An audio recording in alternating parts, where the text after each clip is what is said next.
Friday night, and welcome to EVH Gear TV. I apologize for a couple of audio glitches I had there. I think I had some audio hiccups or no audio, but I hope everyone is doing very, very well. It's finally Friday. A couple nights back, Wednesday, I did a broadcasting. I just could not wait till Friday. We've got the weekend here, and I have a great guest. Been looking for this one for a very, very long time. From the other side of the world over in the UK, I've got from Pro Rock Guitar, Jim Clark. Jim, how you doing? Yeah, very well. Thanks, Eric. Yeah, how you doing? Doing great. It's good to have you, and I really appreciate you taking the time to do this, especially with the time zone difference here. We're a little earlier. It's only an hour earlier for our fans, but still very late for you. You're what, 1, you're 2 a.m. there? No, this is 1 a.m. So, yeah, I'm thankful for that 1 hour. I know.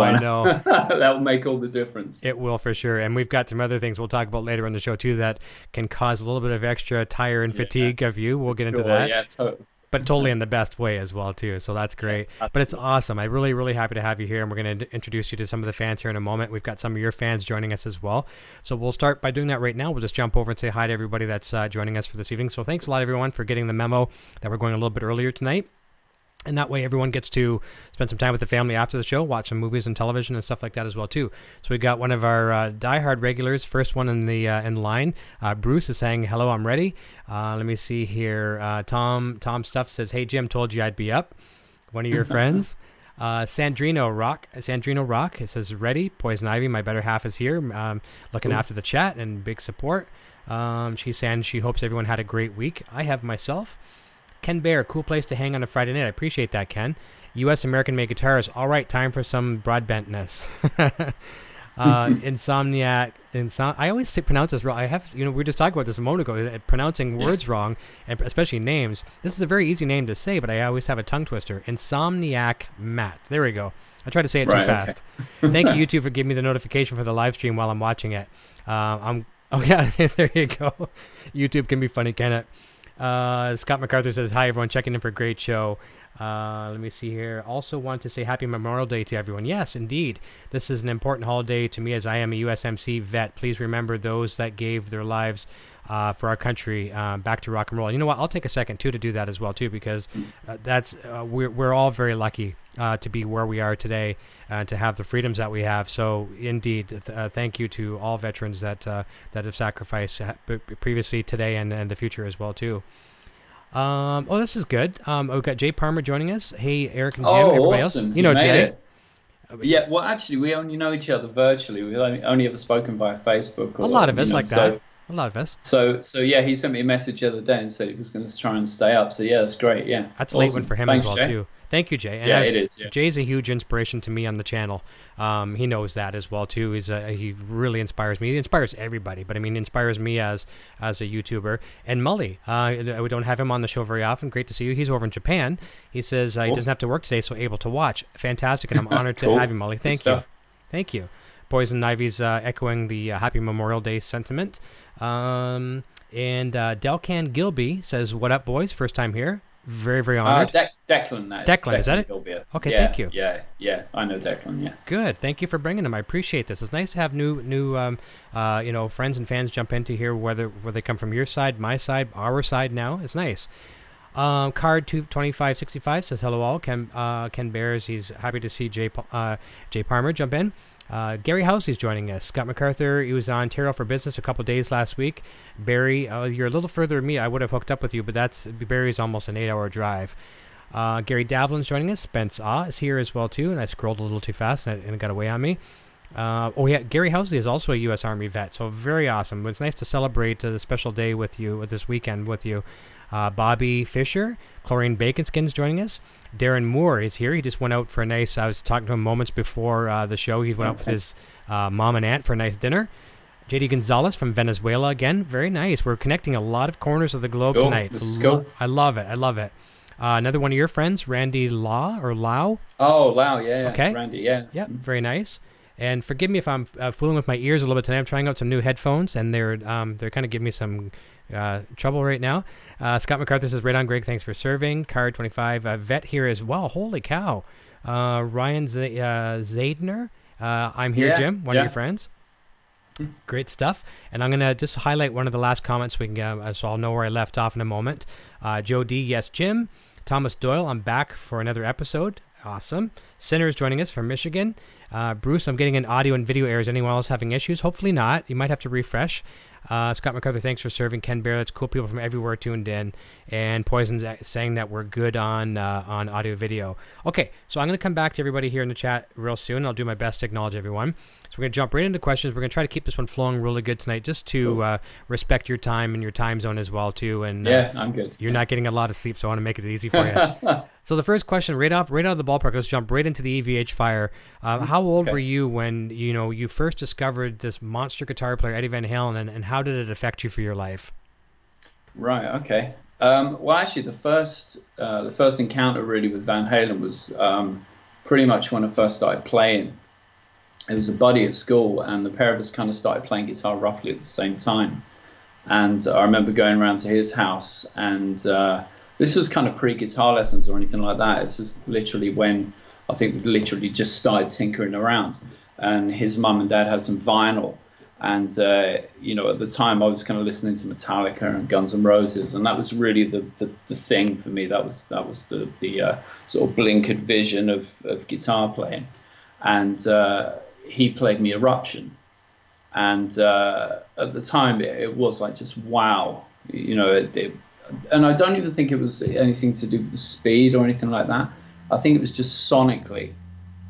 It just sounded enormous, especially cranked up through a stereo, And I kind of really didn't go back to it after that for a little while. So, I'm talking about probably around 1993. Okay. Somewhere around there, but it would have been about 16.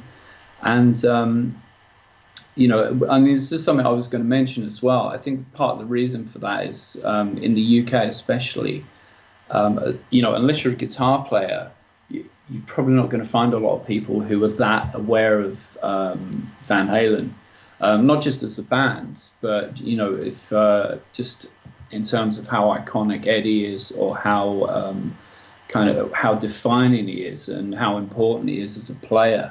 He pretty much invented the wheel essentially after Jimi Hendrix, and then you've got Eddie, and then arguably there's not really that many people afterwards that have brought something new to the table, so you're talking about an innovator really. And the penny didn't really drop for me until I probably would have been about 20, 21, something like that possibly, where I'd been through music college. And I do remember the guy that taught me at music college and actually went on to be my sort of primary guitar teacher and mentor and everything else. And I'll mention his name now. He's a guy called Sean Baxter, who is an absolutely incredible UK guitar player. And he's known, he's quite sort of globally known as well. But I remember him saying very openly to us in the rock class on day one, right, who's got the first 4 or 5 Van Halen albums? No one.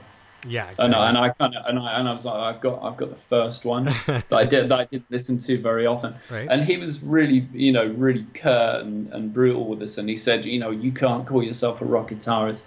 I should send you out now, and you should just go down to HMV and buy all these, buy the albums and then come back, because then we'll talk. Yeah, exactly. Yeah, because you haven't got any sort of perspective about what you're studying. Mm-hmm. Even if you're into Steve Vai, Satriani, whoever, really you're not that aware of the guy that put all this stuff together. Yeah. So I was guilty of that really. I didn't get into that until probably about 2021, like I say, and went back and kind of gradually bought all the older era Van Halen albums.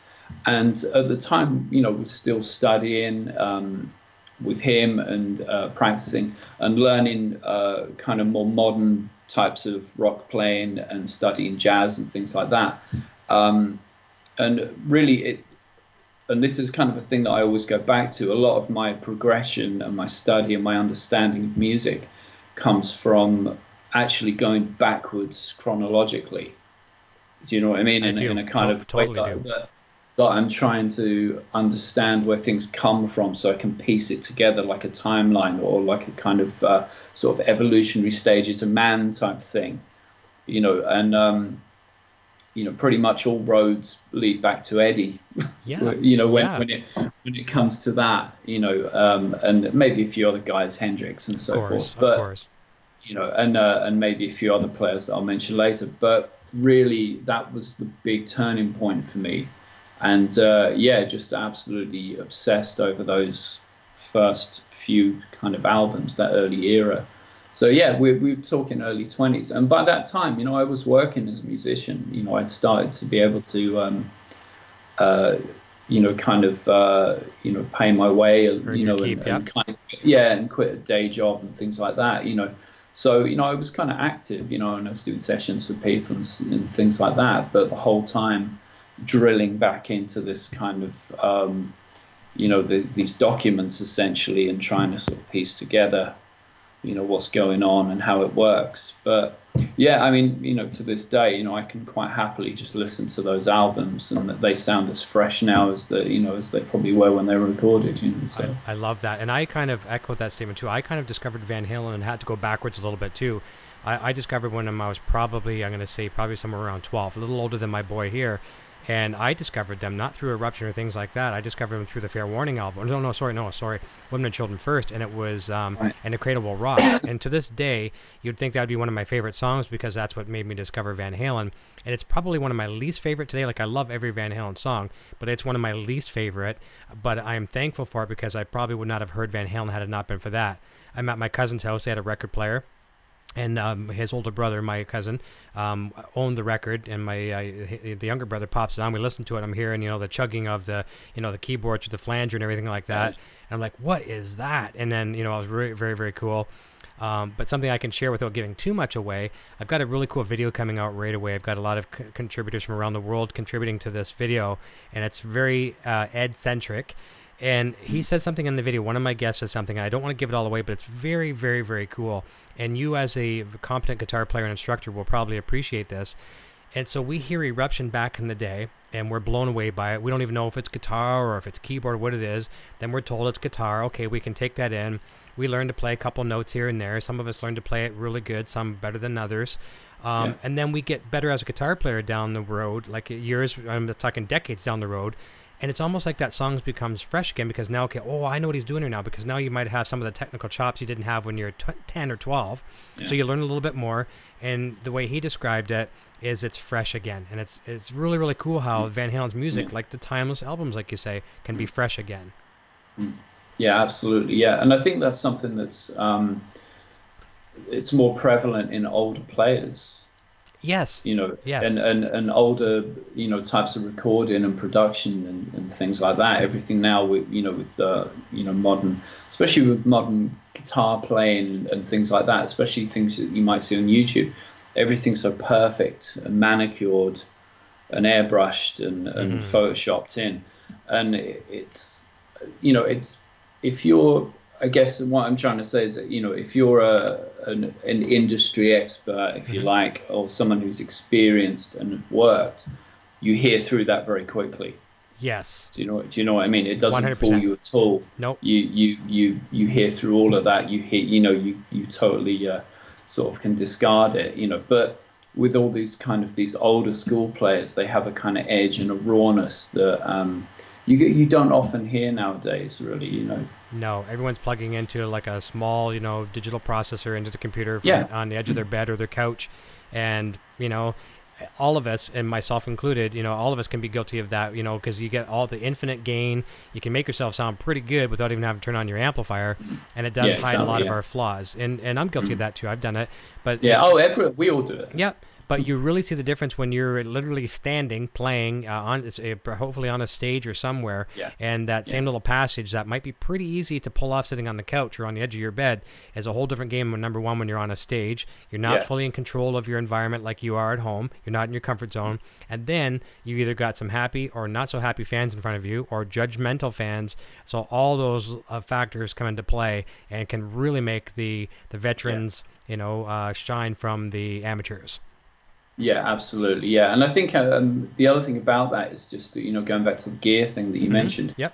If you're standing in front of a 100-watt or just a valve amp, basically, as soon as that's got the power section wound up, the dynamic range of the instrument suddenly just expands, so that even just touching the picks of the string, is like clonk. It's so loud. I know. And again, you need experience. You need to get used to that. You need to climatize yourself to that. Yeah. And and again, there is a sort of generation of guys that are learning to play now that maybe will never experience that, because their playing world will be, within four walls, which is cool, if it makes you happy, absolutely, but at the same time, if you if you want to do it for real, yeah, and experience something very, very cool. There's nothing like that. It's absolutely amazing. And I mean, you'll know this yourself, that that it's exciting having, feeling like your rib cage is going to explode out of your body, because the amp is so loud behind you. It's amazing. Yeah. I look at it like this sometimes too, from being, just doing it from the armchair quarterback type position to going to do it in the stage is almost like driving a really cool car, nice car, get you from point A to point B, and then doing it with the band in a live gig environment. It's like having that Ferrari now. You're like, okay, I can't wait to take my car for a ride. And you step on that gas and you spin right out and crash because you don't realize that horsepower you had there. Yeah, that's exactly it. That's a great analogy. Yeah, it's exactly that. It is that your all of your musical attributes, your technical accuracy, everything has to be way more focused, way more on point. And that's something that relaxing in front of the TV, playing for fun, is a world away from that. I agree. It is the thing that sort of separates the I don't want to say the amateurs, because I don't mean it in that way, no, I know what you mean. The kind of hobbyist style, approach to it, to a very more serious, I keep coming back to this word professional. I think like street smarts, street smarts. Yeah, exactly. Yeah. You're savvy with it. You can handle it. Yeah. It's that experience and that, so it is definitely the dividing line, I think, for me. Same way too, you could take it the opposite way, flip it the opposite way. Take someone like Joe Satriani, who I'm a big fan of, and I always look at him, and Steve Vai. Those guys who are masters of feedback and controlling feedback and making it a musical note. I could see either one of those guys coming in and plugging into like a positive grid rig or a Boss Katana or something like that, low volume model, and still control feedback and make musical notes, because they've been in that big environment. They can bring it back the opposite way. Yeah, exactly. It only works that way. Yeah. Do you know what I mean? You can't learn to do it at home and then immediately, take it to a stage or take it into, on a bigger scale. It only works the other way. You have to get used to doing it, in a much kind of tougher environment. And then again, like you say, you can dial it back. And you're absolutely right about that, with guys like Satch and Vi. I mean, I'm a huge Satriani fan. I mean, for me, again, I know you're going to talk about this later, but he's another very important figure for me. Huge. Probably in the early days, probably more so than Eddie for quite a long time. He was the first guitar player that I really sort of fell in love with and became completely and utterly obsessed by. But I saw him play live just a little over a year ago, and I've seen him so many times. I mean, I've seen Satriani probably maybe 8 times or something like that. And last year was the absolute best I've ever heard him. And his, like you said, like his sounds I think it was the best live rock guitar sound I've ever heard. It was incredible. Yeah.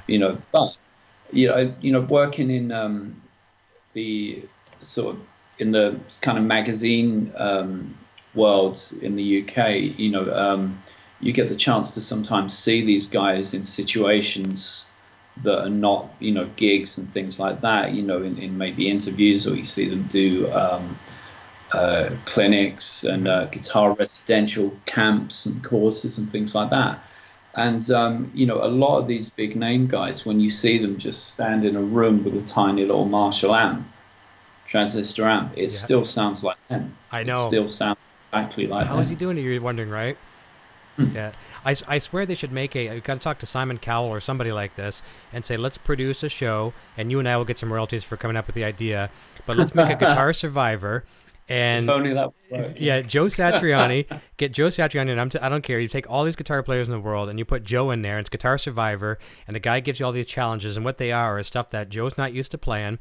And here you're gonna play these 3 passages, and this is how you survive. And Joe is gonna come up on top every time. The guy can improvise. Like when it comes to head cutting duels, whether it's blues, whether it's Hendrix, he's great on Hendrix. I just find he can fly by the seat of his pants and look like he's been practicing it and rehearsing it for months. Yeah. He's a guy that's, I mean, this probably sounds like a weird thing to say. He's a guy that's a lot better than people realize. Mm-hmm. He already is a master, and he sounds like a master. But if you, again, like I'm saying, if you see and hear him in lots and lots of different environments, and you speak to people, I've got like a lot of friends that have interviewed him for magazines and things like that, or done these, the lesson videos that come out on guitar magazines and things like that people see on YouTube. And, so you get a lot of anecdotal stuff. And, I've been in a sort of privileged situation to talk to some of these guys as well. Mm-hmm. And you realize that the majority of these guys, they're already at this level when you see them and hear them at any stage. But then you realize that actually their level, like everyone else, they're better in their comfort zone at home than they're going to be on stage. Right. So when their level is this on stage, you can imagine how good they are when they're completely comfortable. It's insane. I think Satch is a really good example of that. He's so good at just music, not even guitar. He's just good at music. Exactly. He's insane. I agree, and I know if we were talking to him this evening, if he was a guest on the panel, he'd be geeking out about Eddie Van Halen just as we are about Satch right now. So that's the kind of cool guy that he is as well too. Yeah, so totally. Very inspiring. Well, we'll jump back to Ed for a second. As an instructor, how often do you find your students that you come up to you like wanting to learn the ways of Eddie Van Halen? Do you get that often, or that kind of thing? You do, yeah, you do get it. He gets mentioned a lot. I must admit, I kind of go out of my way to mention him. Nice, I like that. Any of the guys that are on the chat that I teach, especially if I teach them, because I'm the deputy head of a London-based college and like a music university, basically. It's like GIT. It's the London version of GIT. And I'm the deputy head of guitar, and it is like a running joke, basically, that I am going to name drop Eddie, I'm going to name drop a few of these other guys, and and I kind of consistently go back around, But he's such a big deal, And the cool thing about it is, you're trying to turn people onto that. Yeah. And for me, it's not even about inflicting your taste or anything. It's just knowing about how important it is. Paying it forward and letting someone know, did you know that this exists? Because a lot of people don't know what exists. Yeah, exactly. Yeah. And to be honest, I really think that's an important part of my job when I'm being an educator is to kind of make sure that you are making people aware of stuff a lot of the time. It's like I say, it's not about inflicting your opinion or your views or anything like that. It's just making them aware so they can then in turn kind of try and maybe go back and, trace the steps or be inspired or connect the dots and say, oh God, I'm really into Nuno Betancourt and, and now I've heard Fair Warning, it all makes sense. It's just, so it's it's things like that. It's super important. But yeah, he's pretty popular. I mean, obviously, I kind of my main area of sort of expertise, on guitar is in the rock field, and he does crop up a fair bit. But again, it's like I think it's a geography thing for me, where some of the guys from the US and that are on my site, they'll talk way more about it than some of the guys in the UK. I've heard that. I've heard there's more influence over here in North America than more so there. Yeah, absolutely. And, you won't get so much of that. But, like I said, if you keep kind of saying the name enough, it's, people start to get on board with you, And, it's just a case of listening. I mean, I don't think you could kind of fail to be moved and blown away by those albums, and just how raw it sounds on them. You can't fail to be moved by that if you've got any type of soul. Oh, I know. As a kind of rock guitar fan, you must be moved by that. That's right. And I feel it's almost our civic duty as musicians, whether we're guitar players, bass players, whatever, saxophone, keyboards. It's our duty to pass on some of this music. If we hear it, you don't kind of keep it to yourself and be selfish with it. You have to share it, just whether you like it or not. Guys, check out this Eddie Van Halen guy, or check out this, Joe Satriani. Just check it out. Oh wow! Then they pass on to their friends. Another way to keep the music alive as well too. Yeah, but that's infectious. That type of that type of enthusiasm. It's super infectious. And again, it's something I know you've mentioned as well. That kind of element of positivity and kind of feeding things forward a bit. And I know you talked about this with Jay. Who's I really love Jay's videos on YouTube because the one thing that strikes me about all of them at all times is just how feel good he is, and I always come away from watching his stuff thinking, like, feeling a little bit better. And he put a really cool thing on the other day, talking about just inspiration and how it affects him in his life. And I thought it was an awesome video, and I mean to share that on my website actually. And it rings true, with a lot of the stuff that you're seeing Steve Vai talking about at the moment. And again, he's a kind of big promoter of that too. And I think when you're dealing with music, you need to put things across like that. Do you know what I mean? Rather 100%. Than kind of telling, you need to kind of try and enthuse and kind of bring people in with you. And again, that's hugely important as an educator to try and be like that. I agree. That's good. Yeah, Jay's something. People, I should have put Jay's link in the description tonight. I wasn't sure if he's going to be tuning in because it's very late for him. But I really encourage everyone to look him up on YouTube, Jay Palmer. And even if you're not a guitar player, you don't have to go watch his channel. You don't have to be a musician. You'll find some great takeaways from his stuff. Just listening to him speak. And I had the privilege of meeting him in person for the very first time at NAMM. And it was just really nice, just the comfort I had just being around him. And we were just talking gear and just geeking out like we're doing right now, just conversation. And it was really, really cool. I'm really very thankful for that meeting. I'm going to jump back over to the chat just for a quick second. And then you mentioned website. We're going to come back around to that in a second, talk about the goodies that are over there. So a couple of people earlier in the night were, I think Bruce was mentioning he had some trouble with the video. And Sinner from Michigan says it's working well at Walmart. So he's watching us at Walmart right now. Put on the biggest TV you can, or actually, while you're there, go around to every TV and put it on. That'd be great. I should have sent you some business cards. You could have left them around the DVD players and Blu-ray players. Mike Ray is joining us.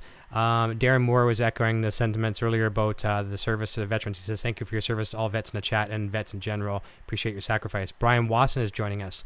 And let me see here. This is a cool fact, and this has something to do with your neck of the woods. Gary Housley saying, on this day in 1978, Van Halen played Colston Hall in Bristol, England. Wow. So very nice. And I wasn't even aware of that fact. I wasn't sure what day it was. Frank C is joining us. Says, Eric, I made it. Plane was on time. And Frank picked up one of the new EVH Gear TV coffee mugs that was sent out today. So watch for that, Frank. I put a couple extras in the package for you as well. A couple little surprises. Let me see here.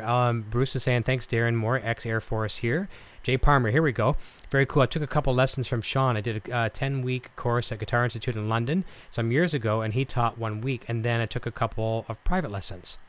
Nice. Yeah, that's the same guy. That's my old teacher, Sean. Yeah. Oh, that's great. Yeah, great. Thanks for sharing, Jay. Okay, so Bruce is having some problems with the video. I'm not sure why. Let me see here. And Ken Bear says gunslingers from around the world. Yeah, you'll see that on the show all the time. The dots are connected globally, and everyone has one thing in common, and that's either Eddie Van Halen or an interest in guitar. And there's people that come here too that aren't just necessarily the diehard Eddie Van Halen fans. They hear that we talk about gear and things like that, so they'll jump in. Speaking of a big Eddie Van Halen fan, Jared Frost is joining us. Says, good evening, fellas. Big supporter of the brand, and he loves guitar. He's a great guitarist himself. Cat Dumpling is joining us. Says, hey, Bruce. Jared Frost is saying hello to both of us.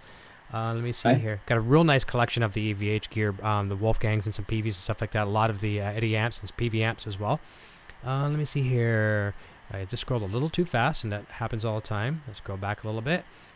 I apologize for the delay on that one. Okay. Bear with me here, folks. Left off. Okay, let me see. So Scott MacArthur is saying Women and Children First is still my favorite David Lee Roth album. It's not my favorite. And now you and I talked off the air. You and I both share the same passion for Van Halen, the Dave Lee Roth era. Where does Fair Warning fit in? I'm saying Fair Warning because it's on my mind. That's my favorite record. That's my favorite record. Women and Children. It is. Yeah, it's in the top. It's in the top 1 or 2 for me, definitely. Okay. I was thinking about this actually in the run up to the show. Actually, I thought I know that I'm going to get asked this. Yeah. About what's your favorite, and I don't know. I kind of really like 2. Okay. And that's a good one. Really like. I mean, I like them all.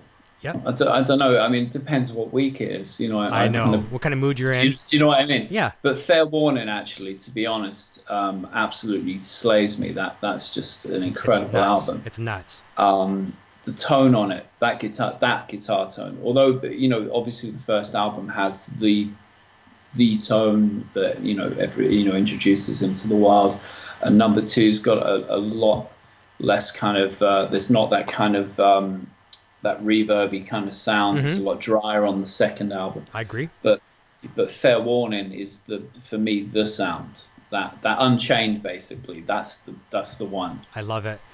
If I think about what that sound is in my head, it's the Unchained tone. That album. But I love that. I think it's a lot darker.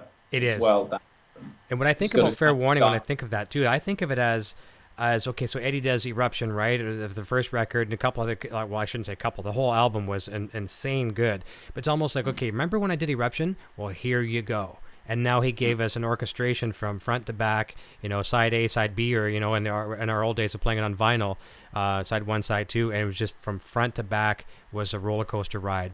Not so much like obviously we have some Crazy Souls and stuff like that. Nothing along the lines of Eruption as a standalone, but really he gave us like an Eruption in almost every song.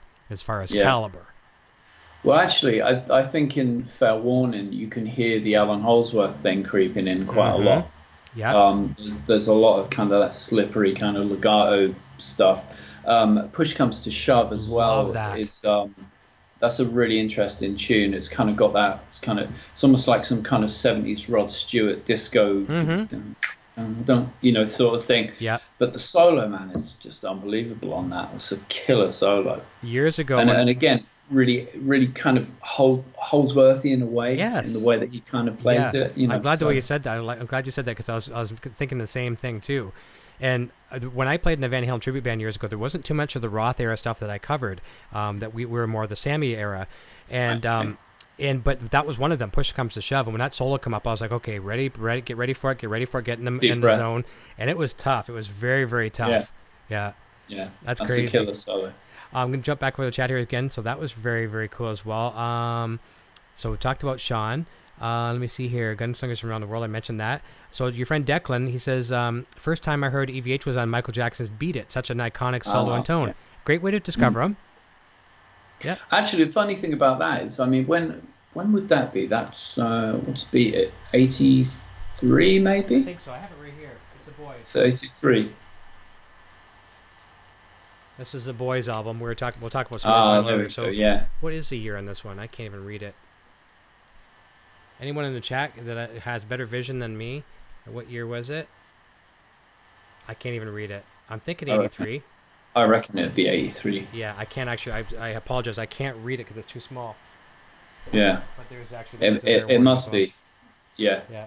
What's Fair Warning? About 81, is it? Yes, I think so. Yeah. Here again. Because what I was going to say is his playing on Beat It sounds like Fair Warning era Eddie to me. I agree. If that makes sense. No, I agree with that for sure. I totally agree on that. Let me see. So we said hi to Jared. So yeah, we're talking. Scott MacArthur was talking about women and children first, and Bruce is saying hi to cats. 78. I was 11. Yeah, everything changed that day. And yeah, the first record was just absolutely insane. It's one of those things where guitar players today still haven't really got it 100%. Yeah, totally. Yeah, for sure. We go back and rediscover it, and.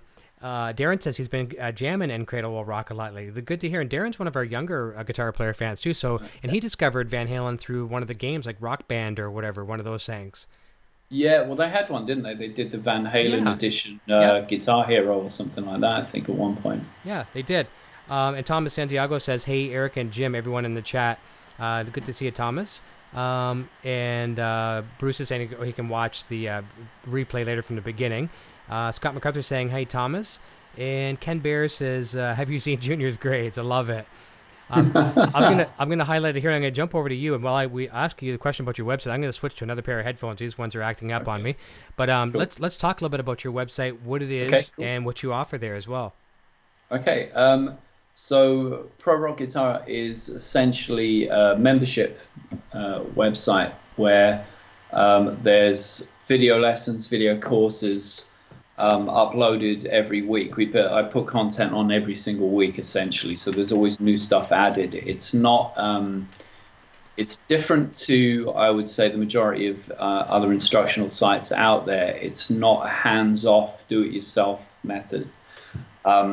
It's pretty much littered with a lot of my own systems, which are driven from obviously years of being a pro player, but also being a kind of sort of having that kind of duality as an educator and a player. So doing a ton of university GIT style teaching, writing guitar magazine articles, writing articles on different rock players for people, and doing a ton of private teaching. You get a lot of experience about all the different ways and the different ways into ideas and different facets of music, because it's pretty hard to sell someone dry stuff like a scale, especially nowadays, because that material is so public domain. Yeah, get it anywhere for free. Exactly, yeah. And also, the way that a lot of stuff is taught now comes down to one of two ways of kind of processing information on the guitar neck. So some people play out 3-note per string scales, and or things like the cage system, which is very popular in guitar education, in terms of mapping things out. The problem with that is that that's not how any of the guys that you're into do it. That's right. They might use that, but that's not how they play. They don't make music using that. And essentially all of the material on Pro Rock Guitar is based around, here's how the pro guys do it. Okay. And that comes not from learning that material from any book or from any third-party source.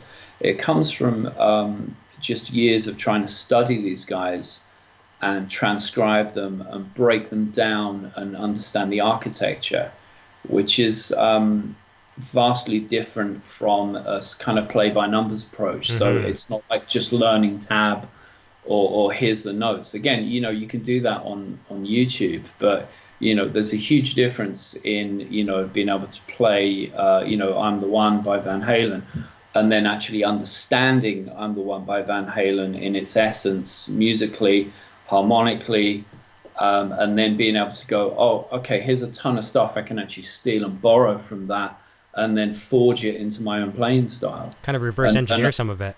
Exactly, yeah, that's exactly it. It's reverse engineering.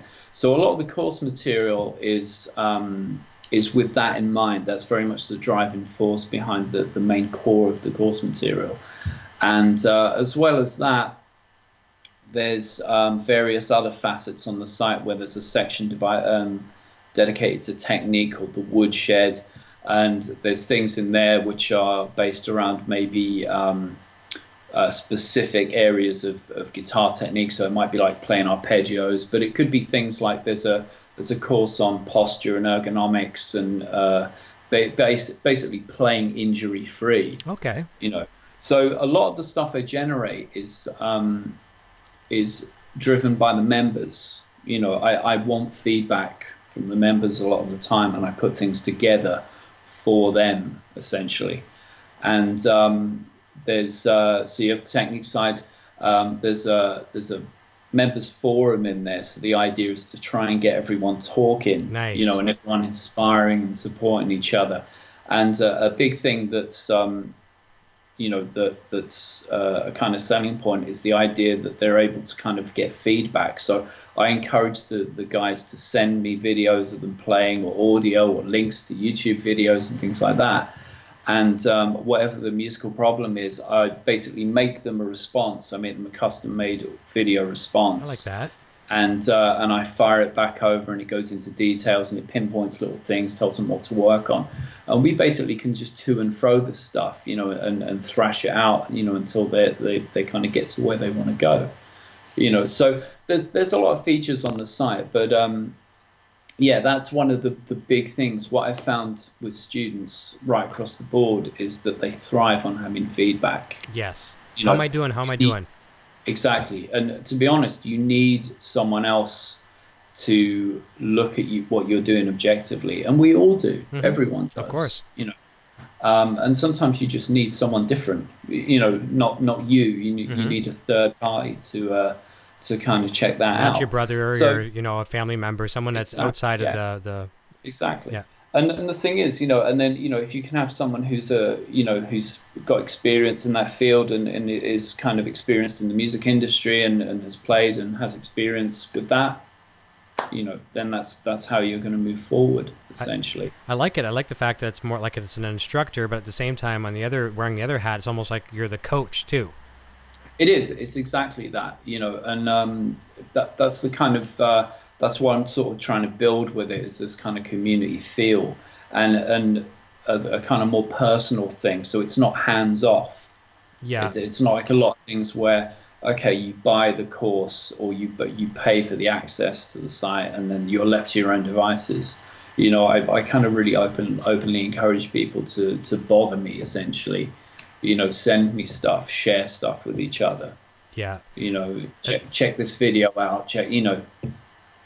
So it's kind of it's more kind of like a little community, hopefully. I like that because I go way back when I took lessons. I took lessons for 6 months from a good player, and he's one of the area's best players in our small little area, still is. But he was one of those guys where he was basically give me, I think it was like $10 back then for a half an hour guitar lesson or something like that. Maybe it was an hour lesson, I forget. But it was more about just collecting my $10. Didn't really care if I come the next week. I didn't practice for the next lesson. Didn't really care. Didn't ask me how I was progressing. And that's probably why I didn't really progress. And I didn't like him as an instructor. And I quit. And the rest I learned, from just by ear and things like that. But I think it's really, really helpful to, you don't want to be blowing smoke and saying you're doing phenomenal. Pinpoint some of it. Always start out with the things you're doing well and say, no, I think you could be honing on this a little bit and nurture that. And eventually they're going to, if they didn't have that, they would not progress. Yeah, exactly. Yeah. That's it. I mean, balanced critique is really what people need. Mm-hmm. They do need honesty, but they need to obviously not always be told what's going wrong. Right. It's like an employee evaluation. What's the negative? You go in, the boss calls you in. Okay, Eric, I'm going to sit you down here. So you're always late for work, but I like the way you clean your desk. You know what I mean? There's negative and positives, right? So that's pretty cool. I'm going to jump back over to chat for a quick second. I'm going to come back with talking about some new arrivals to the household there. And that was speaking of community. That's right. That's what Scott McCarthy said. He really likes how the show has become a community, lots of regulars, and that's one thing I was talking to Poison about this today. One of the common things we hear in the chat here is how people, and I make jokes about this sometimes. I say sometimes I'll hit broadcast and I'll just go out and do some chores outside and I'll let you guys all talk because they have just as much fun over there in the chat as they do interacting. So that's very cool. The community does help a lot, and. Insomniac says, I don't have a way to plug my guitar into my computer. I plug it into my amp. Well, there you go. So if that's you're learning in the real world environment, so that's good. Nothing wrong with that. Cool. And Darren Moore is saying Scott McCarthy, EVH Care TV has the best fans. I appreciate that, Darren, and I kind of agree for sure. Bruce says same thing too. Poison Ivy's giving the horns up on that one. Cool. This is kind of cool. Card says, I still remember the first time I heard Van Halen come across the radio. It was You Really Got Me. And his dad, me and my dad were in Kansas City having some Godfather's pizza. You see how you can remember what you had, where you were, the whole works. You know what I mean? That's amazing. And music can do that to you if it's good music. Absolutely, yeah. That's awesome. Oh, here you go. Here's a testimonial about your website already from Gary Housley. Oh, cool. Just checked out Jim's website. Very in-depth lessons. Cool. And I do have the link to the website down below in the description. So, excuse me, people can always click on that and take a peek while we're. You can just listen to us while you go check it out if you want. Let me see here. Insomniac says, the only thing I don't like about my limited LTD Viper is my headphone cord keeps getting stuck on the upper horn. Yeah, it's tricky. You got to wrap your headphone cords around under your strap and stuff like that. It can be tricky. You always have to work around that. Let me see here. Who else am I missing here? MB says, Bruce is right. Run the cord behind you like bands do with the in-ear monitors. Yeah, and as you see here too, I tuck mine in my shirt. I do that as well too. Yeah, I do that just for here on the show. I don't get caught in my mic, and it always gets caught in the guitar. So run it through your shirt. No big deal there. It's easy to do. Ryan Zadner says, laugh out loud, Jim never mentions Van Halen. Yeah, right. Okay. Never. That's right. Yeah. He's one of my uni guys. So okay. Yeah, he knows. That was funny. Last week I had my friend, industry friend Eric Alper on the show. He's a media guru, promotions guy. He's worked with everybody in the business as far as promotions. And he was saying to me, he goes, it's funny, nice that we talk. We go back about 10 years. And he says, I said, yeah, well, I'm trying to think what our first conversation was. He goes, probably Van Halen. And he was right. Yeah, it was the Van Halen conversation. I started talking to him about my band at the time because I was going to get him to do some work for some promotions for me. And then probably 2 sentences later, oh, you ever check out Van Halen? What are your thoughts on Van Halen? There we go. Here we are today, right? That's it. Yeah. Let me see here. Cat Dumpling says, Insomniac Mac, you can try finding some sort of little clip to keep it clipped to your strap. I've been in the same position. It's kind of annoying to deal with. You know what you can do is like when you usually have, like what she's talking about there is, what do you call them? Like you have in the lapel mics. Lapel mics, like a little clip, some people refer to them as other names. I won't use the slang term for those on the show, but it's a clip. You can use a clip. Let me see here. And MB says he'll have to try. Small chip clip works good. Yeah, that would work. Let me see here. Ken Beers, we're learning lots of tips about getting the headphones out of your way tonight. Yeah. I think the monitors thing, just putting it down your shirt at the back is the way really. It's perfect. That'll get rid of it for sure. Great idea. All right, so I'm gonna highlight the comments here. We'll come back again in a moment. And one of the things I wanted to ask you about, because I know it's an exciting thing, and we were timing the show tonight because there was a new arrival coming, and we weren't exactly sure when delivery was going to take place. Exactly. And a lot of people probably think we're talking about some kind of cool collectible guitar amplifier, but it's actually quite cooler than that. Let's talk a little bit about the new arrival. No, the new arrival is our son Aiden, who was born just about 4 weeks ago. So yeah, this is why we scheduled. If you remember, I said when we were scheduling the show, I said let's do it as far forward in May as possible. Yeah. And he ended up being 2 weeks late as it was. Oh wow. So unfortunately, they kept him in hospital for the first week. Okay. Just to precautions. Just to be cautious. Yeah. So yeah, his arrival has kind of completely turned my world upside down in the most amazing way. Yeah. And but also from a work perspective, it's thrown everything into chaos. So I'm continually trying to just play catch up with everything that's going on, and kind of fulfill commitments to things, and maintain my teaching and recording and playing and everything else. So. But life-changing experience, absolutely incredible. And again, as we were talking, off camera, like you said, it changes everything. Absolutely changes the way you feel about everything, and completely kind of snaps your life into focus. And to be honest, actually, the website itself was something that I wasn't planning to launch it until probably sometime in this year. Perhaps nearer the summer, and when we found out that he was going to come, I pretty much went right. I need to pull the trigger on it. Yeah. So there's a kind of I don't know. There's a kind of something in the cosmos that kind of forced that to happen. Mm-hmm. I feel So when we knew that my wife was pregnant, that was it. I was like, right, I need to just get off my butt and just do it now, because it's like a lot of things, you kind of think that when it's ready I'll put that off, I'll do it later, when I get time I'll do it, and it just kicked me into lit a fire under me and got me doing it. But it's incredible. It's incredibly hard work. I have a newfound respect for anyone who's a parent. And and it changes your perspective, I think, on the way you see your own parents. Oh, for sure it does. Because obviously when you're a kid, you're always like, whatever, But when you're the parent, you understand how parents feel about their children. It makes you kind of change things. So I'm not getting all soppy and zen. I know what you mean, though.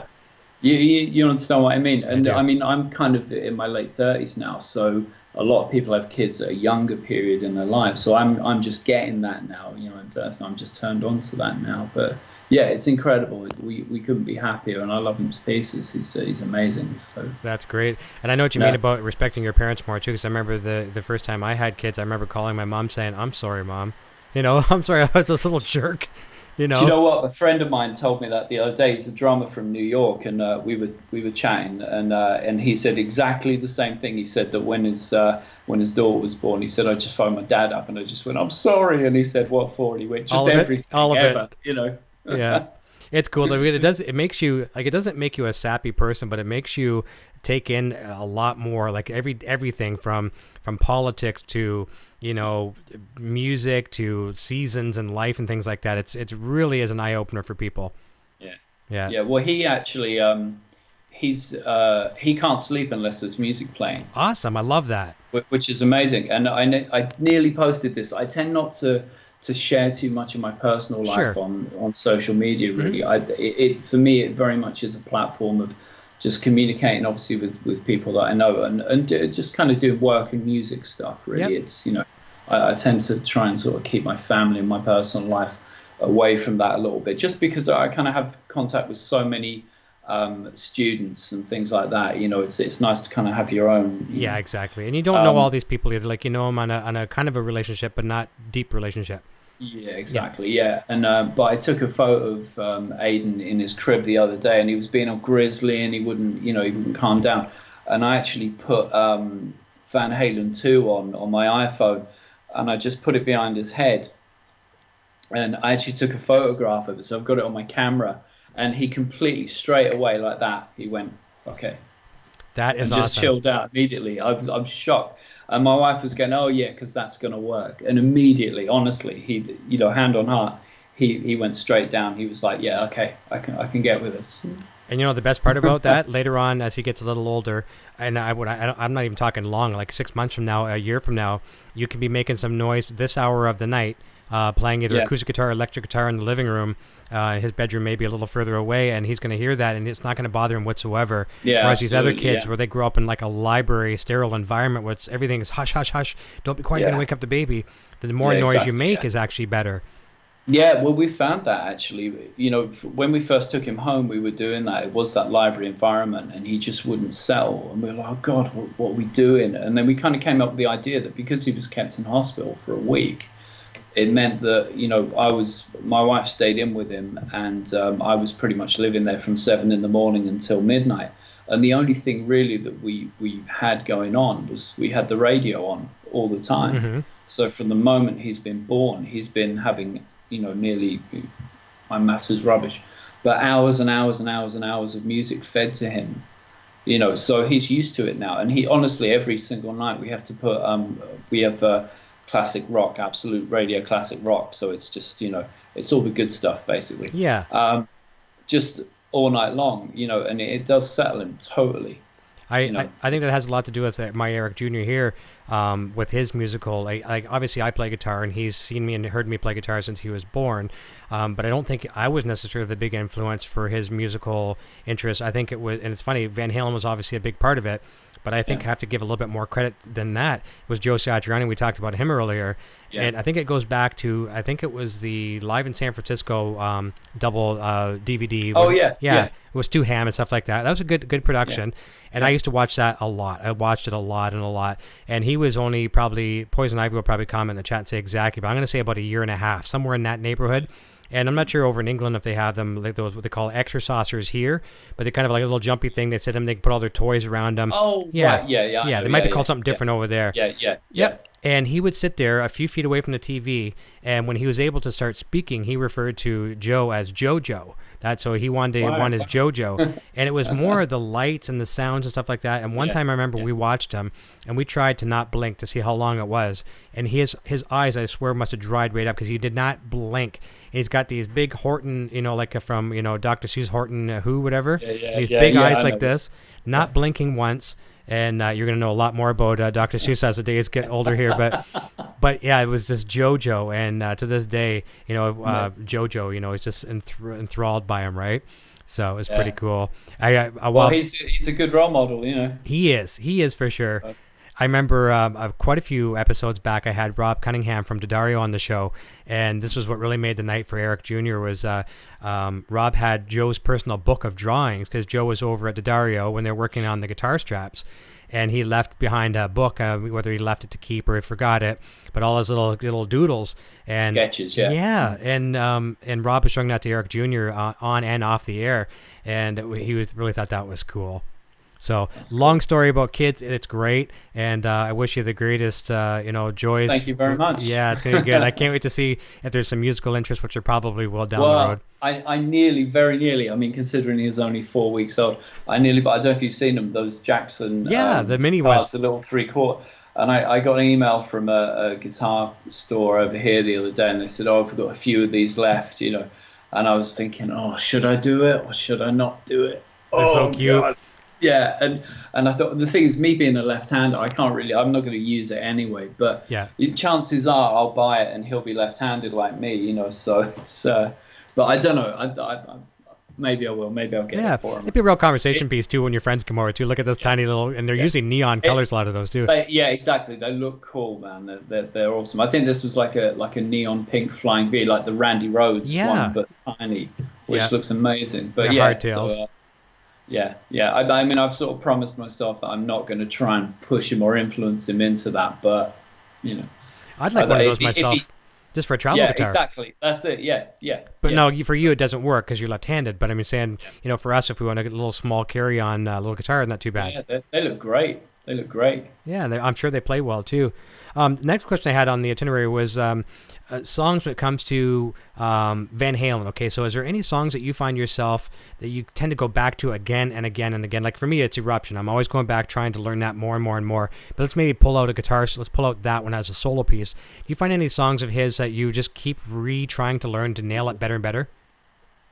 Yes and no. I mean, I've got a kind of maybe a different perspective on this. I mean, there's a couple of things. There's a few of the riffs in that, like Unchained, Panama. You know how things that are automatic when you pick the guitar up. You know when you're almost kind of checking whether the tone's good. You know, or if you try a guitar out, you know, there's your go-to thing. Yeah, riff. Yep. For me, you know. Unchained, Panama. I'm the One actually is a monster tune to get down. The intricacies of that are incredible. How tight the swing, the articulation, everything on that's a seriously tough tune to play.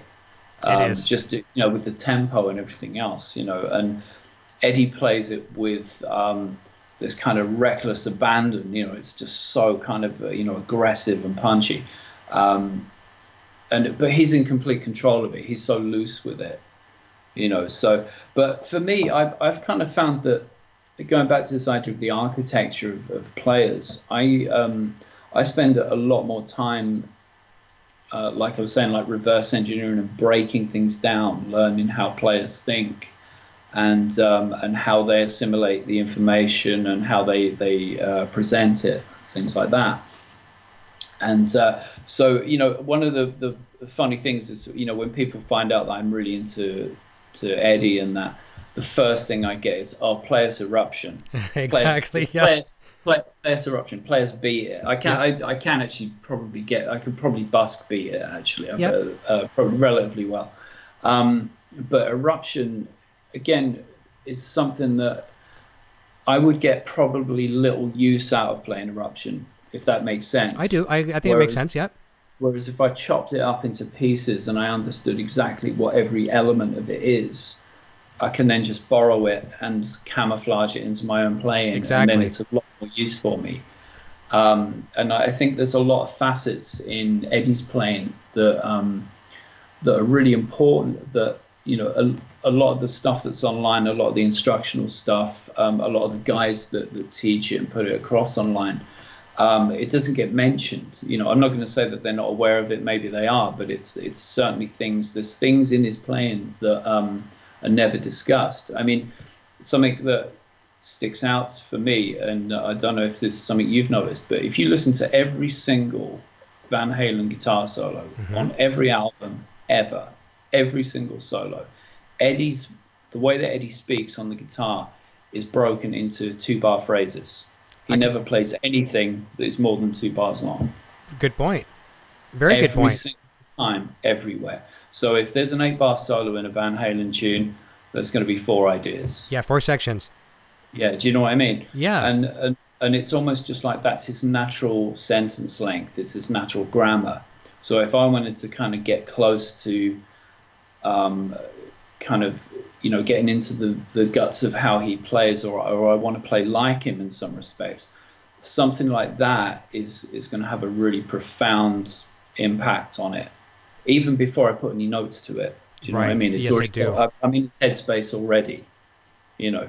And one of the things you'll find actually is that there's an exception to this rule, and that occurs in certain tunes. So if you take a tune like Hot for Teacher, any of the fast shuffle tunes, you'll find that his phrasing expands to 4-bar chunks. Okay. Okay. Just because of the tempo? Exactly, yeah. Well, this is why I think it's a tempo thing. And one of the things that often gets talked about with Eddie is about he has this slightly behind the beat, lazy feel. Now, I'm the one is a perfect example. Yeah, exactly. Yeah. So if you kind of think about it, if he's playing an up-tempo tune and he's playing in 4-bar, he's talking in 4-bar chunks, he's actually feeling half time. Okay, so there's your 2 again.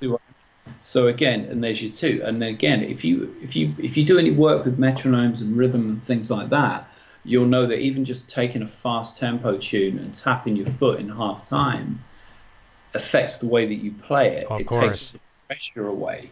And that's how he can kind of maintain this thing where he's so relaxed with these super up-tempo tunes, because he's actually not feeling it that fast. Yeah. He's not feeling 200 BPM. He's feeling 100 BPM. Yeah. He's not feeling the pressure. He's giving himself all the space, and that's how he's kind of do that.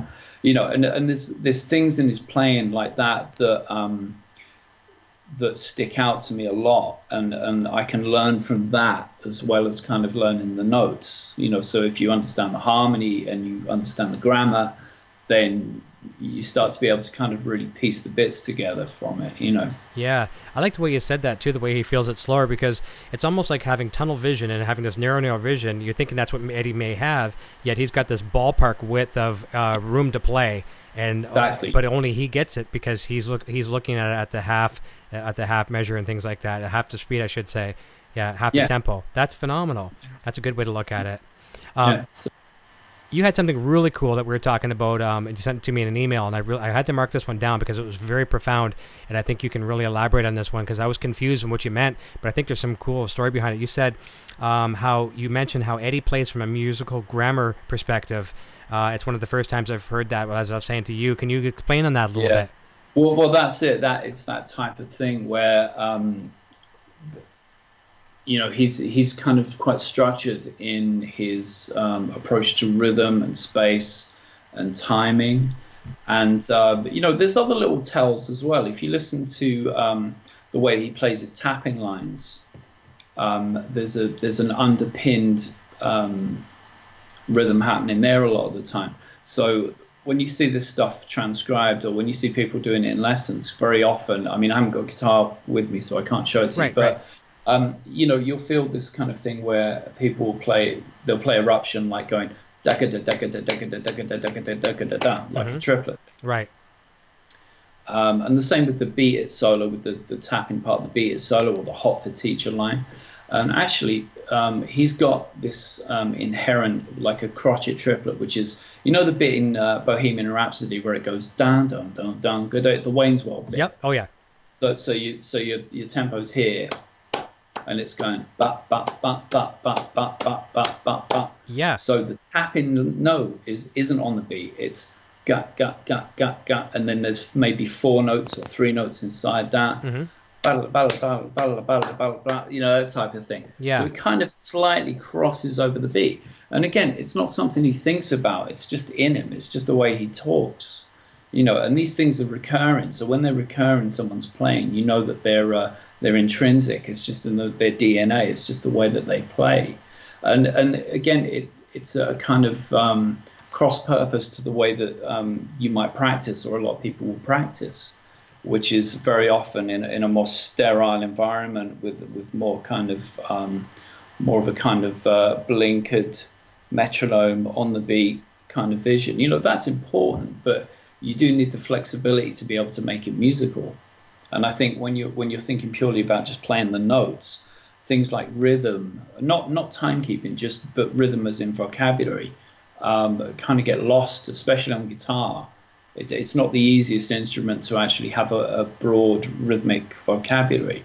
There's obviously some guys that are amazing at it, but I'm pretty sure that this comes from the fact that he played drums to start with anyway. That's right. But just the fact that his whole life has been spent playing with drummers. Exactly. He hasn't been playing in isolation. So he's got a very naturally broad, rhythmic kind of vocabulary happening. And another spin on the way that Eddie plays is that he can. This is something that Sean, when I was having lessons with Sean, he kind of pointed out to me as a potential system for soloing. And then again, when I got into Eddie, I could see similarities in this, where there'd be elements where he'll basically go between playing very expressive things like a single note expression thing, and then it would be like a blues lick, and then it would be the shreddy, tappy bit. Do you know what I mean? Mm-hmm. And again, you can kind of break the sections of his solos down into kind of almost three areas. It's either expression, blues licks, or like tapping stuff. Do you know what I mean? I do. So it, and again, just seeing how, what order does he go in. One of the things I teach at college is to teach that concept. I normally pull up the jump solo, and I get the students to count how many musical elements are in that solo. And when you kind of take a cursory listen, it sounds like there's about 4 licks. But actually, when you break it down into its elements, there's maybe about a dozen things going on. Right. And a dozen of these kind of gear shifts. And again, it makes perfect sense how it's put together when you analyze it, So that's kind of what I mean about the grammar side of it. I like that. And that's something that it doesn't matter what notes he's playing, really. It's just more about the thought process and the way he's structuring his sentences, So. Yeah, compared to the English language, we all can speak English, some better than others. And we can have intelligent conversations, or we can just get the point across. And that could be attributed to Eddie with his playing, with the musical grammar, like you say. You can have a conversation, or you can really speak. Yeah, exactly. Yeah, totally. Yeah, and he's someone who's incredibly eloquent with it and incredibly fluent. Yeah. And again, he's I think one of the appeals of someone like Eddie is the fact that he can pack everything into a very short space. All the Van Halen solos are pop solos, basically. Mm-hmm. They're all 8 bars long. They're tiny. And, there's not that many there's loads of guitar players that can play, that can shred for hundreds of bars. But he can kind of package everything in really neatly. I agree. Into this perfectly formed thing that completely gets the message across, and he gets everything he wants to say. And there's actually not that many players that can do that. I know. Maybe someone like Steve Lukather is Sure. another example of a guy who can kind of do that in more of a kind of pop rock kind of way. But yeah, there's not a lot of guys. Joe's probably, a guy that could definitely do that, I'm sure. Yeah. Whereas, if you take some of the guys that probably Eddie's influenced, that are maybe the kind of uber shredder guys, the shrapnel dudes and people like that, their musical landscape a lot of the time is completely different from a generic band situation, where they've got a very long kind of landscape of guitar solos to play. And again, you kind of see this on YouTube, people playing hundreds and hundreds of bars of a vamp or a riff or something like that. And it's cool, but there's a certain skill that is about, can you say it in this time frame? Yeah. Saying less. And that short little passage, like you talk about in 8 bars or something like that, it seems like it goes by like that, and it does. But then as, us as students or instructors, in your case, that little passage that looks like this little tiny thing, you put that on paper and then try to analyze that. Now that thing goes like this again. It's like, what is he doing? You have to break that down into millisections, Yeah, exactly. Yeah, that's it. That's pretty cool.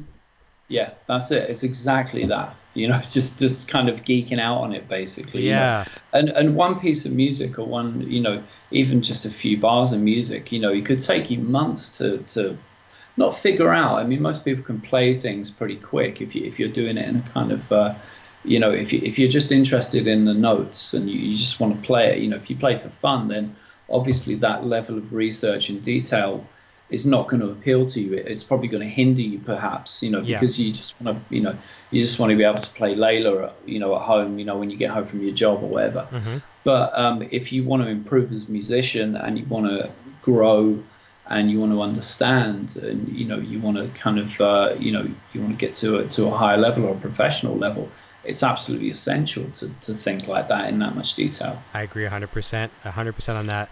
Jump back with the chat just for a quick second here. We're about 9:10 here. We're about 20 minutes away from wrap up, just to let everyone get an idea of the time frame. This is one of your friends and fans, Ciaran Magau, I believe, if I got that right. After Jim's mom scene lesson, Kieran, sorry. After Jim's mom scene lesson, I need to rethink my life.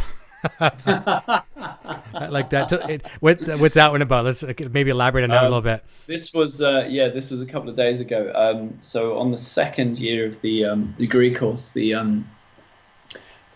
final assessment for the year, they have to play through a Paul Gilbert piece. This is from my techniques class, and I use this Paul Gilbert piece not because it's a cool tune, but it's not a particular favorite, but it hits a certain learning requirement in the academic field. And there is a kind of neoclassical Phrygian section at the end.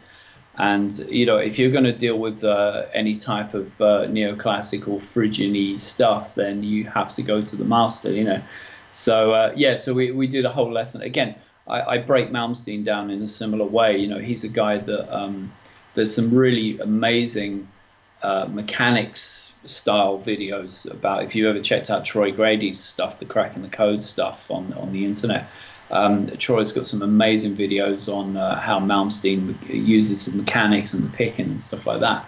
But I've got a similar kind of system with Malmsteen where I can kind of almost break his playing down into maybe 5 or 6 primary shapes. And do you know what I mean? I did my I mean, this is something that's going to form a much bigger course on my website when I get around to doing the Malmsteen stuff. But I kind of gave the guys at college the kind of the diet version of that the other day. So I was kind of showing them how to get some of that stuff happening, so that it sounds authentic. I mean, I'm probably going to get shot to pieces here for saying this by someone, but I've hardly ever seen any Malmsteen transcriptions that are the correct fingerings. Okay. Even the tab books, the old, I can't remember who did the Rising, but it's like Wolf Marshall or someone like that. Because this is all kind of pre-YouTube. One of the beauties of YouTube now is that you don't need the music. You can actually watch the guy. That's right. And and I transcribed some Malmsteen stuff for my website, just an excerpt, just to demonstrate a certain concept. And I spent hours just stopping this thing and checking where his hand was. And initially I was thinking, that's crazy. Why would you play it like that? Mm-hmm. But then once you do it a few times, there's a kind of total logic to it. And I mean, he's a guy who's, apart from being just a absolute, again, he's an innovator in my opinion. Yes, he's probably the next important guy in the rock field, possibly, that changed the game at that point. But he's a guy he's kind of like a physical genius, if that makes sense. Tactile genius. Yes, the mathematician of the guitar. Yeah, and it's like he doesn't even know what he's doing. He's so intuitive with it. And and if you finger things in exactly the same way as he does them, for one, they're actually easier to play than they would be if you, going back to what I said earlier about with the books back in the day, use school systems and things like that, or you use the tab books, because the tab books are driven by, oh, surely he's using this way of doing it. Mm-hmm. It works under assumption. It was a theory. Exactly, yeah. And if you try and play it as he does, it's easier to play and it sounds super authentic. So one of the things I demonstrated was I played the same lick one way by the tab book or one way as he plays it, and all the accents fall in different places. Okay. And it changes delivery, and and again, because you're doing it the same way, the perception of the speed is there too. I mean, he's undoubtedly amazingly quick, but it takes a lot of the pressure off. So yeah, it was a lesson doing that basically and geeking out on him. I could geek out on Malmsteen as much as I could Van Halen. They're the two guys that really fire me up and excite me, so. Yeah, that's awesome. There was just an interview the other day. I want to say it was blabbermouth.net. I think it was Right. them. It was an interview with him, and he was obviously doing some demos in the studio and stuff like that. But he was also talking about a question I say on the show here a lot. Are we going to see any more rock stars like we did back in the day and what we have now? And he's kind of saying, no, if you're not already established these days, there's not going to be too many more. And it's kind of true because, and Eric Alper, my guest last week, said the same thing too. Back in the day, somebody could invest, $100,000 in a band and make 10 million these days, and that would also create your guitar heroes and things like that too. There's just money's not to be made today like it used to be.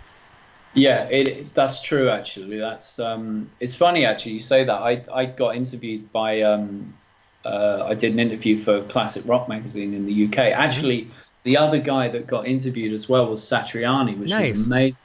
I like that magazine, by the way. It's great. Yeah, it was myself, Joe got interviewed, and another guy that I know called Jason Sidwell, who's the editor of one of the guitar magazines in this country. And there was a few other guys, but the main three guys that got their input into the thing that was Joe and myself and Jason. And when I did the actual interview, I said something along those lines, and the whole premise was, where's the next rock star guitar player?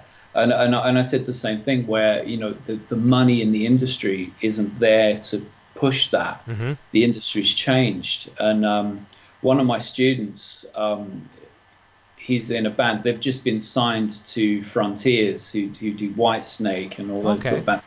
And I think they've got like a 5-album deal, which, at one time they would have, 5-album deal would have meant you were a millionaire. Yeah. Or in the making, obviously. Sure thing. Money doesn't come straight into the bank, but the investment would have been there. Mm-hmm. But, the album that they've done, from what I understand, I think was self-financed, and these guys are just kind of putting it out. And, the industry itself, just that type of investment isn't there. They're not interested in making it because it's not run by music fans anymore. It's kind of got to the point where it is run by accountants, bean counters in a boardroom. Just, what's the bottom line? That's all they worry about. Exactly. Yeah. So, and for that type of music as well, for the rock idiom, especially in the UK, I wouldn't imagine that the investment in that is great. There's a lot of guys that teach actually that are in very well-known bands and tour all over the world, but they still have to hold down a day job, or they teach guitar lessons when they get home, things like that. Or they still live with their parents. You have to supplement it. So, yeah, absolutely. Yeah, they can't be they can't kind of be Nicky Six or whatever, and live in a huge, enormous mansion, and with an opulent lifestyle, that's just gone. That's totally gone now. I agree, and something I can relate to that. It's one of my points I'm going to bring up if I still have time later on. If I don't, that's totally fine. That's one of my favorite pieces of vinyl, but it's a Kiss reference, and I'm a big Kiss fan. A lot of the fans here on the show that come here are Kiss fans. And, even back in the day when there was money to be made, look at Kiss. I remember there'd be an interview at probably like a Hit Parade or a Circus or Cream magazine, one of those hard rock magazines in the day, and someone had caught up with Paul Stanley. They're now like 3 records in, whatever, and what's it like to be rich and famous? And Paul Stanley says, well, I know what it's like to be famous, but at that point they still weren't rich, until like Kiss Alive come out, whatever. Then they start to, have some money in their pockets and some nice cars. Yeah, so absolutely. It took a while for those guys too. Yeah.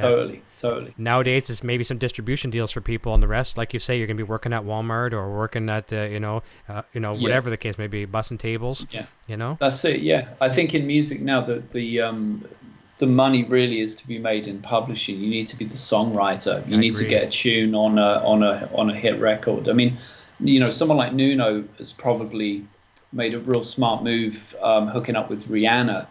I remember when he first started doing that, and a few people kind of said to me about, do you think it's a bit of a sellout doing that?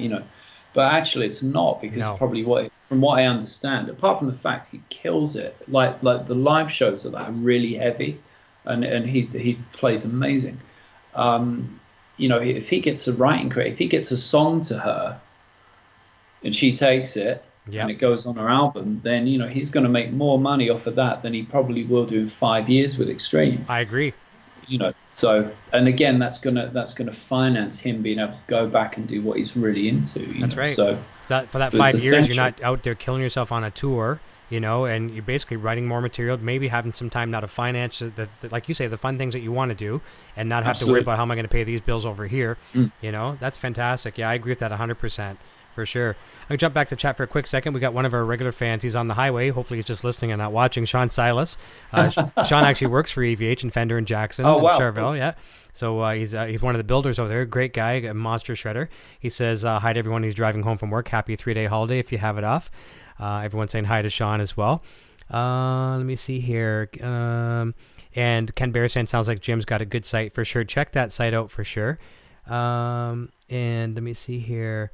I'm going to scroll down a little bit more here as well. Blackie DH is joining us. Gary Housley. I must have missed a comment from Rocamp. Where was that? Rocamp says, if Richie Blackmore willing to do a reunion with Deep Purple, maybe Eddie and Al will follow his lead and do a reunion with Mike, Dave, and Sammy. Just a thought. I have a feeling we're going to see something out of the Van Halen camp next year. I really do. Now I know we both were from the David Lee Roth era. We love Dave. If this tour gets put together with Sam and Dave, or maybe even if it's just Sammy with the band, would you be down to go see that? I would, if they toured the UK. That would be incredible. Yeah. I mean, that's the thing. The last time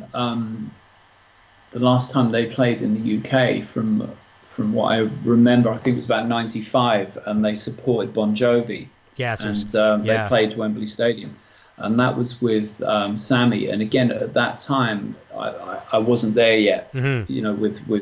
With Eddie.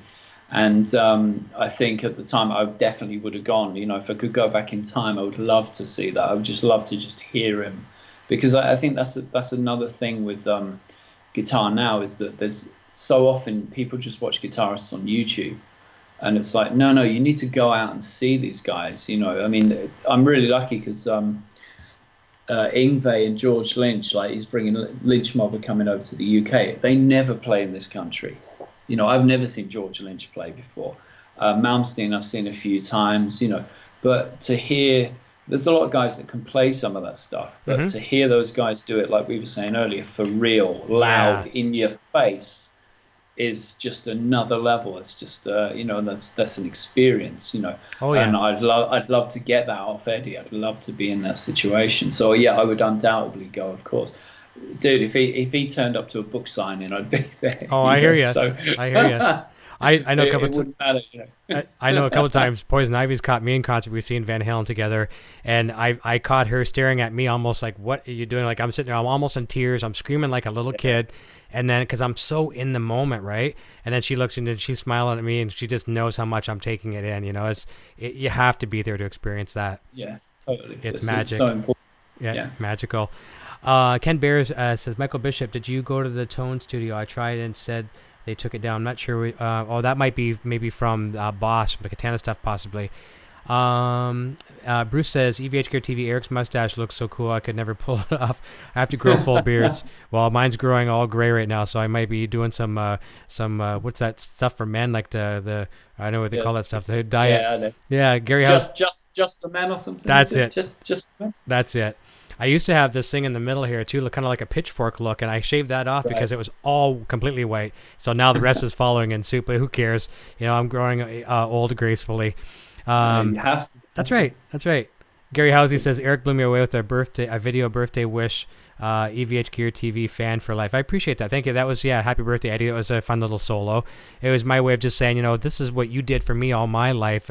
Here's a little bit back. I mean, obviously nothing compared to what he can do, but it's just my way of saying, thank absolutely. you. I really appreciate what you've done to make me play guitar.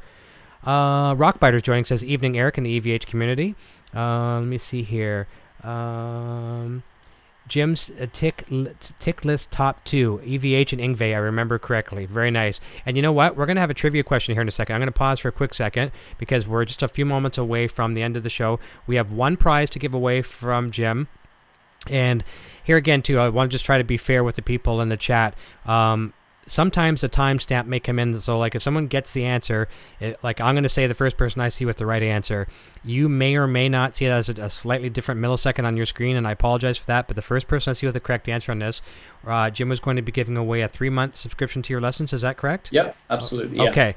And the person who gets that, message me either through the Facebook page, facebook.com/EVHGearTV, or you can send me an email, info@evhgeardiscussion.com. Either one of those, just contact me when I say you're the winner. And here's what we're going to do. We're going to ask a question right now. And I'm going to actually try to get to the bottom here. And everyone's really joining the show, they're saying. So I'm going to scroll to the very bottom, so I might miss a few things here. I will just say hi to a couple of the people that I haven't said hi to. Jay Palmer's still with us, which is great. Let me see. I know there's a couple other ones. I thought I saw Tavares Project was here somewhere, I think. It's good to see you. I just don't want to skip over anyone. I'd feel very rude if I did that. Here's another one of your students, possibly, Richie Jones. Jim taught me for 3 years. Yeah. Legend of a guy. What I took most for his lessons was swearing no. Haha, only kidding, he says. No, that's all good. What else here? So let's see if I haven't missed anyone. Dirty Apes is joining us. Andrew Goodbar. Am I late? Yeah, a little bit late, but no problem. It's, you know what it was? You probably didn't get the message. We started an hour earlier tonight, but go back and watch this when it's done. There's some good conversation from Jim for sure, and you're just in time. You're not late to win a prize possibly. So let's just go down to the very bottom. Jared Frost says, I've always been amazed how Eddie taps his foot during the intro to Mean Streets, for sure. And Hot for Teacher. Yeah, that's his metronome, as is Alex. Let me see here. All right, so I don't think I missed anyone else. Here we go. Here's a trivia question. There's about a 30-second delay. So what was the newest addition to Jim, for Jim? What was Jim's newest addition? And the first person who gets this right wins a 3-month subscription to his lessons. We'll just give it a moment's time here. What's the newest addition for Jim? I was trying to be not saying it giving it too much away. We'll see who gets this one and who is paying attention. And we're waiting for it. Make sure my chat is not refreshed. And Poison Ivy, I'm going to call on you to help me on this one as well, too. I'm watching very, very closely. The newest addition for Jim, what was that? We'll wait till it comes in. I have to keep my eyes glued on this one because sometimes they go pretty fast. And also, I'll say this too while we're waiting for the answer. I'm also, Gary Housley got it. Gary Housley, I only see one answer so far, so Gary Housley, I'll write that down. Gary, you and I are friends on Facebook. Rock Buddy are very, very close. And Aiden, Declan, yeah, so very close. I did get Gary as a first timestamp here, so I have to go with that. And it's all coming in now. Row Camp saying son. Yeah, very good. So everyone's paying attention. I appreciate that. So, Gary, contact me through Facebook. Yeah, and Poison Ivy just text me as well. She saw that as well, too. But there's lots more to win. I'm going to be giving stuff away all year long here on the show. So message me. I'll get the credentials. Jeffrey Munoz has a new guitar. No, not a new guitar. Yeah. Okay, so we got the winner. Contact me through details. Time. Not this one. And I'm giving away, I'll show this very quickly. Giving away a nice Road... what do they call it, varsity jacket. And I guess over in the UK, your sizes run a little different than us. So this is considered a large, and I have a large as well, and it runs a little small on me. So it's probably a medium. Yeah, probably a medium. So it's just a little short on me as far as the sleeves and stuff are good. But anyways, to win that, you just have to go to evhgeardiscussion.com/road. RODE. Just a simple form. No, don't shoot me on this one. Really simple. Name, email address. Submit, and I'm going to choose a winner next Friday randomly. I'll give that away and I'll send that out to you, all shipping on me. I'll take care of that, and that's brought to you by EVH Gear TV and Rode. I think you'll really enjoy that. So one last question before we wrap up. You as much as all of us here on the show are big fans of the Futon product. Adam gets talked about here on the show just about as much as Eddie Van Halen. Tell us a little bit about some of your upgrades you've done on the Futon product line and how that's you experienced it, what your end results were. Yeah, I kind of got turned on to that really from kind of getting to following your show and some of the guys kind of associated, because obviously the Futon stuff crops up a lot, and the guitar that I'm playing at the moment, my main guitar is a kind of custom made super strat thing from a company in LA called Luxtone. They make they're a relatively small company and they make bespoke guitars, and one of the issues that I've had with it is the Floyd Rose was a little bit noisy, the springs are noisy, which is par for the course with them. And the old trick is to either put some tubing inside the spring and so forth. and I saw that they did the noiseless springs, and I thought, okay, that's worth a punt. They sound pretty good. So I thought I'd order some of them. And to be honest, the shipping, they don't cost a lot at all. But the shipping to the UK made me think I've got to order something else just to make me warrant doing that. And so I did a little bit of research, and I saw a guitar player friend of mine on an old video really recommended the titanium string blocks. Yes. And I kind of trust this guy's ear, and I was like, well, if he says they're good, they must be good. So I ordered some of those, and straight away it transformed the guitar. It kind of someone asked me about it on Instagram, and Adam actually sent me, along with the package, he sent me a little note saying, I've checked your site out, man, it's really cool, let's talk, or let's do some cross promotion. And so straight away I was like, oh, he's a cool guy, so I'm immediately sort of endeared to him. So I kind of hooked up with them on Instagram, and they followed me and so forth. And someone asked me about it straight away, and the description that I said, the only thing I could really kind of pinpoint was it made the guitar sound more 3D. Okay, that's more high definition. I like that. Makes sense. Especially kind of in those, how a lot of guitars, there's certain points on the neck where the notes are a little bit deader than other places, especially up in the higher register. Mm-hmm. And what the titanium blocks kind of gave me was, it kind of gave all that sparkle back in the higher ends. And so once I did that, straight away you're thinking, okay, so if I have the titanium thing there, what about if I put the block in as well? So I ordered the titanium block, and that's killer. I mean, I know that trem blocks make a difference, because prior to me having this guitar, my main guitars were Strats a lot of the time, and I've always put those kind of upgrades, the trem block upgrades in those. And people change pickups, and they get different setups and blah blah blah blah blah, and they buy pedals and amps. And to be honest, with a tremolo guitar, if you've got a decent trem block, it's one of the best tonal upgrades you can have. It's like if you can change the core sound of the instrument before the pickups even hear the strings, then it's going to sound great. So the futon stuff's awesome. I mean, I don't have any time of endorsement, or I don't get anything out of saying that they're good. They are just really, really good products. And Adam is so quick at getting the stuff out. He's fast. I think literally both times I've ordered stuff from him, within 10 minutes I've got an email saying there's a package dispatched. Isn't that something? I know. I can relate to that. I'll tell you what, though, I've had that with a lot of American companies. The efficiency when you order stuff is amazing. In the UK, I could have ordered that and I would have got it in like 2 weeks or something. Wow. But yeah, Adam's great. He's really cool, and he's been very kind enough to sort of share and like a few things that I've done and that on social media, which I'm kind of dipping my toe into a lot more now. Mm-hmm. Kind of trying to build up a bit more of a social media presence. But get a follow. Yeah, I love this stuff. I like the way you said it. I really like the way you said the 3D. I've never heard anyone say it that way. And here's the way I described it. Now, I'm a little bit older than you, so you may not relate to it as much. But the people my age will relate to this. Maybe you did back in the day. Did you ever have a component stereo systems where you'd have an amplifier, a receiver, and a tuner? Did you ever have those, or were we? Yeah, I did. I had a small one of those. Yeah. Okay. Yeah, so I did, yeah. Back in my day, we'd have like a cassette player, a receiver, a preamp, and all that kind of stuff.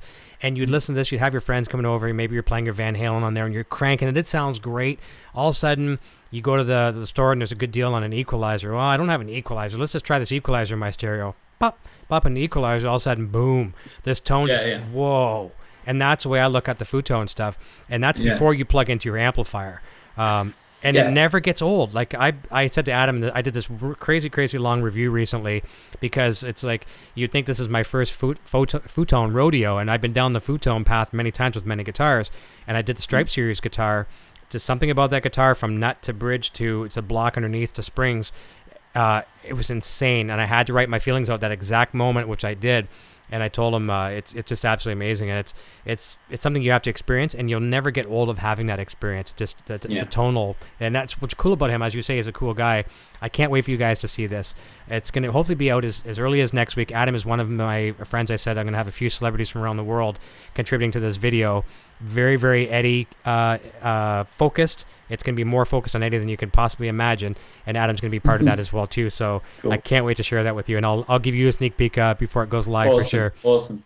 So I think we're going to wrap up. We've got the link down below to your website. I want people to go check that out. It's is it both .com and .net, prorockguitar.com, or is it just .net? Yeah, it goes to both. If you put .com on there, but if you go on there, there's a 14-day free trial. There's no commitment to it.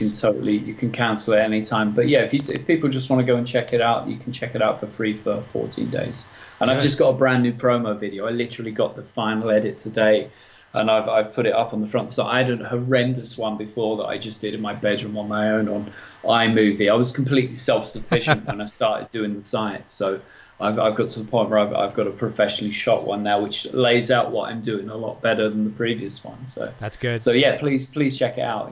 Awesome. Well, links down below, guys. So have a look at that as well. Follow Jim on social media. You'll find his links there as well too. Jared Frost is just echoing the comment about the Futon. It's really amazing how much of a difference it makes just by upgrading the block and the Floyd. Yes. I'd say, and this is not a sales pitch, and this is a real life fact about the product. When you upgrade your guitar, you go to fu-tone.com and pick out whatever you want. The shopping cart's really easy to navigate and everything. Film yourself. If you're going to upgrade the guitar yourself, film yourself. Just stick your phone and watch it. And I mean, it might sound silly, but look at your expression on your face the moment you hit the guitar after you've upgraded it, and you can thank me later. Trust me, you'll thank me later, and you might laugh at yourself, but you'll see a difference. You will for sure. Absolutely. Yeah. Jared says he has the 37mm brass block and the Wolfgang Standard Blueburst. Exactly what I have as well too, and the titanium stuff and all the stainless steel. The stainless steel stuff doesn't necessarily add too much to the tone, but what I tell people, the titanium inserts do, the brass block does, or the titanium block in that case. But the other parts give you longevity and better wear and no stripping, no corrosion, things like that. So that's the important thing there. And Bane Rock says, wowzers, 2 hours on a Friday show. No, we haven't gone a full 2 hours yet. We're getting close, though. 8 an hour and a half. And Bane Rock says, my little guy. And Jay Palmer says, and this really hits home. This is a nice way to end the evening. He says, excellent show, guys. Thanks so much and have an amazing weekend, everybody. Jim, we should hook up for a beer sometime when I head up to London. I hope you guys do that. Absolutely. And Jay, thank you. Yeah, we're going to try and do that, I hope, when when George Lynch comes to town. So I think great. We're going to that gig. So I've sort of said we should try and do that. I'd love to meet up with Jay. Nice. I'm going to have Jay on the show again soon. We've been talking about this. Jay and Craig Reynolds are probably coming on same time. So it'll be a real shred fest that evening for sure. I'll try to get both those guys to play. It'll be fun. So listen, everyone, I hope I was once again, with the two of us together tonight, able to warm up, be your warm-up band for the weekend. We're letting you off a little earlier tonight, not so early for Jim. But I hope you have a fantastic weekend. Enjoy it, and remember, let's remember our veterans who let us have this freedom and hang out with one another tonight. Big kudos to them, and I'm very thankful as well too. Thanks, guys. Poison Ivy saying have a rocking weekend, and Jared's loving his Standard out of his all of 5 Wolfgang, still one of my favorites. Futon hot rodded. Futon for the win. Jim Clark, Pro Rock Guitar. Thank you so much, Jim. Don't go anywhere. I'm going to say goodbye to you off the air, and I hope everyone has a killer weekend. We'll see you all real soon. Until next time, cheers. Cheers, guys. Thank you.